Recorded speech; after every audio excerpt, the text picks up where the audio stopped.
এইটা আমার দিদিমার প্রেমের গল্প, এবং এইটা আমার দিদিমা, এবং তার কার্লি চুল ছিল আমার মায়ের মতো। আচ্ছা, এবং আচ্ছা, হ্যাঁ, ফুল, এবং তার হাতে ফুল থাকতো সব সময়, সে সব সময় ফুল হাতে নিয়ে বসে থাকতো। আচ্ছা, এবং একদিন আমার দিদিমার অনেক ভাই বোন ছিল, মনে হয় 10-12 জন, এবং আমার দিদিমা অনেক সবার ছোট ছিল, কিন্তু আমার দিদিমার পরে একজন ভাই ছিল, দিদিমার ছোট আর একজন ভাই ছিল। সো আমার দিদিমা অ্যাকচুয়ালি সেকেন্ড ছোট। আচ্ছা, সো একদিন দিদিমা এবং তার বোনেরা ঠিক করেছিলেন যে তারা একটা মেলাতে যাবেন ঘুরতে, এবং তখন কি বলে, তখন আমার দিদিমা খুব খুশি হয়েছিল যে সে তার বোনদের সাথে মেলায় যাবে, এবং তারা মেলায় যাওয়ার জন্য সব প্রস্তুতি করেছিলেন, এবং তারা একটা বাসে উঠেছিলেন মেলায়।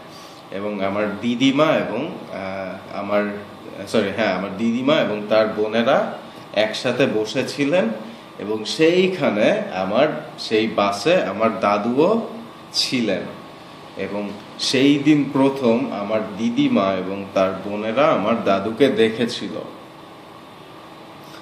সো দাদুকে এবং বাসে তাদের কথা হয়েছিল, এবং দাদু বলে যে আমি একা যাচ্ছি, আমি তোমাদের সাথে মজা করতে চাই। এবং আমার দিদিমা বলে, ও ঠিক আছে ঠিক আছে, চলো চলো আসো। আচ্ছা, এরপর আমার দিদিমা এবং আমার দাদু এবং আমার দিদিমার বোন তারা একসাথে চরকিতে উঠেছিল বা নাগরদোলায় উঠেছিল। তারপর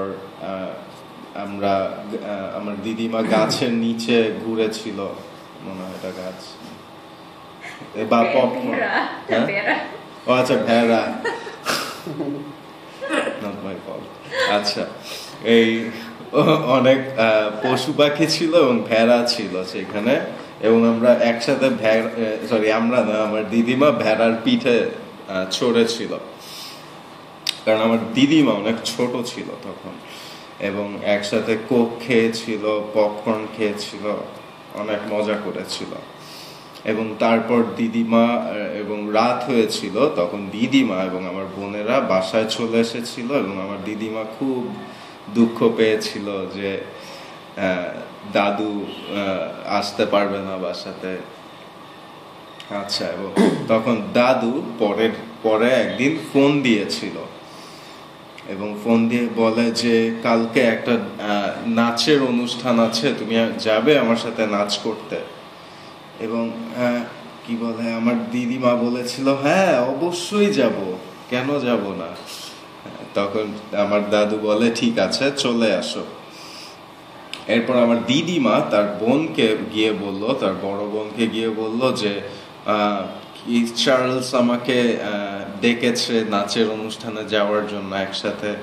তখন আমার দিদিমার বোন তাকে বলেছিল যে আমি মাকে ফোন করব, এবং মা যদি বলে যে তুমি যেতে পারো তাহলেই তুমি যেতে পারো, না হলে যেতে পারবে না। এবং তখন আমার দিদিমার মা ফ্লোরিডাতে ছিল, কারণ আমার দিদিমার মাসি গর্ভবতী ছিল ফ্লোরিডাতে। তাই যেহেতু মা ছিল না, তাই আমার দিদিমার বড় বোন দিদিমার মাকে ফোন দিয়েছে। ইটস সো কনফিউজিং, দিদিমার মা, দিদিমার বড় বোন। হ্যাঁ, দিদিমার বড় বোন দিদিমার মাকে ফোন দিয়ে বলেছিল যে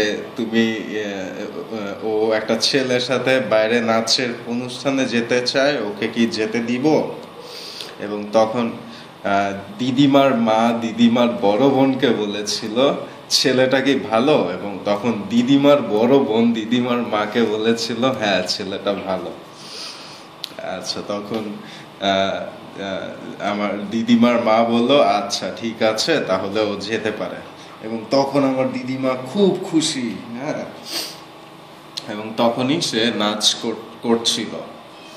আচ্ছা, কিন্তু আমার দিদিমার কোনো ভালো গাউন ছিল না নাচ করার জন্য, কিন্তু আমার দিদিমার বড় বোনের গাউন ছিল, কিন্তু সেইটা সাইজে বড় ছিল সেই গাউন। এরপর আমার দিদিমা খুব কান্নাকাটি করলো, আমি কিভাবে যাব আমার ডেটে, প্রথম ডেটে, আমার জীবনের প্রথম ডেটে কিভাবে যাব।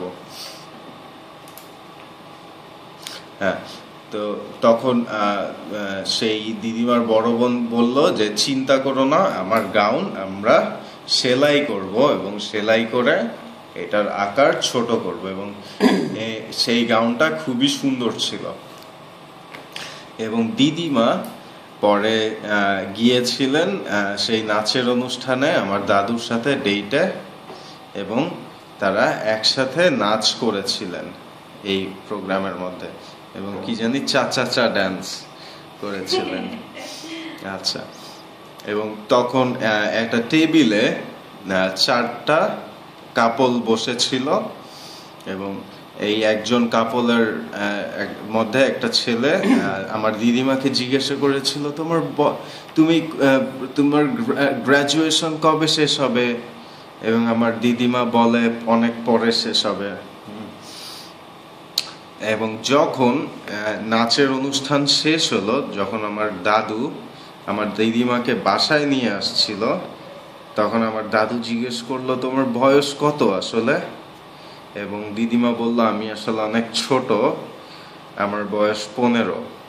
এবং দাদু বলে, ও, আমি তোমাকে অনেক বড় ভেবেছিলাম, কারণ তোমার বোন অনেক বড়, দেখতে অনেক বড় মনে হয়, আমি ভেবেছিলাম তোমার বয়স অনেক বেশি।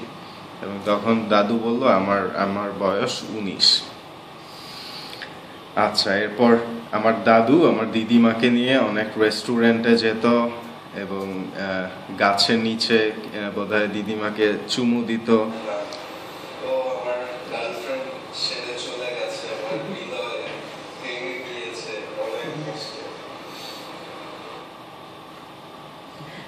হ্যাঁ, আচ্ছা, এবং তারপর একসাথে গির্জায় যেত, হাত ধরাধরি করে এখানে গির্জায় যেত। এটা কি? আচ্ছা আচ্ছা, এরপর একদিন স্কুলে, আমার দিদিমার স্কুলে আমার দাদু এসেছিল, এবং দিদিমা আমার দাদুকে দেখে খুব খুশি, এবং বলে, তুমি আমাকে দেখতে এসেছো? এবং তখন আমার দাদু বলেছিল, আমি আসলে তোমাকে একটা খবর দিতে এসেছি, আমি দ্বিতীয় বিশ্বযুদ্ধে যেতে চাই, আমি যুদ্ধ করতে যাব। তখন আমার দিদিমা বলে, তোমার কাছে কি ড্রাফট এসেছে? তখন দাদু বলে, না, কিন্তু আমি আমার দেশের জন্য লড়াই করতে চাই।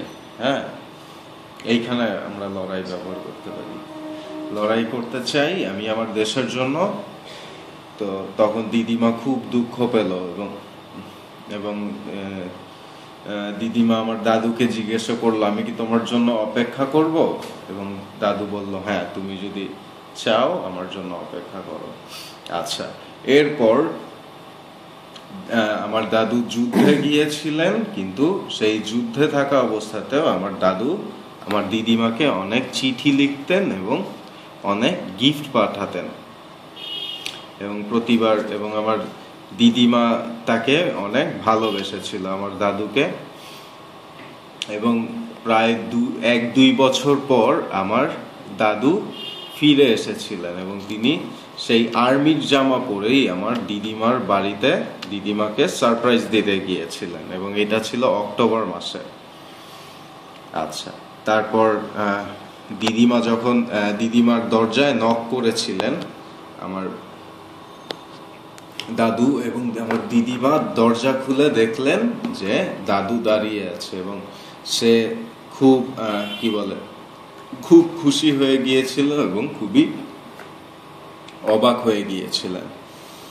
এবং সে আমার দিদিমা দাদুকে বলেছিলেন, আমি তোমাকে খুব মিস করেছি।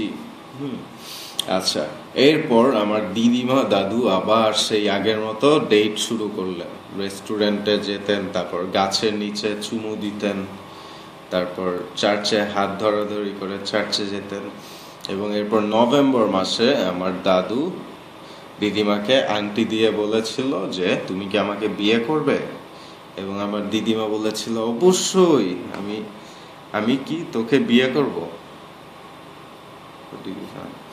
আমি তোকে অবশ্যই বিয়ে করব। এবং বড়দিনের সময় তারা বড়দিনের পরের দিন বিয়ে করেছিলেন এবং অনেক ভালোবাসা ছিল হয়েছে। সমাপ্ত।